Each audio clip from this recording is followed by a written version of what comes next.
मंडळी, आमच्याकडली मारबत बघा तर असे प्रतिकात्मक पुतळे बनवले जाते मारबतचे. आणि इडा पिडा रोगराई जीव जंतू जे काही असेल घरामध्ये निगेटिव्हिटी ते सगळं घेऊन जा म्हणून ईश्वराला प्रार्थना केलं जातं. आणि मातीची मारबत बनवून त्याच्यात दिवा पेटवून आखरावरती नेलं जातं. आणि तिकडून येताना बिबा चारोळी सतावरी भेऱ्याची अशी पानं आणली जाते. आणि प्रत्येक घरामध्ये असं मुलं खोसायला येतात.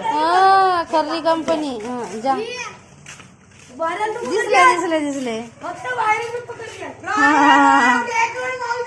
संध्याकाळी असतो तान्हापोळा. तर रुद्रांचा नंदी छान असा रंगवून झालेला आहे, बघू शकता तुम्ही. तर संध्याकाळी रुद्रांश आपलं नंदी बैल तान्हापोळ्यामध्ये नेणार आहे. खोसायला आलेली मुलं बघा अशा पद्धतीने मारबत खोसली आणि बोजारा म्हणून त्यांना 2 रुपये 5 रुपये 10 रुपये जसं आपल्याला योग्य पडेल तसं आपण द्यायचं असतो पोळ्याला.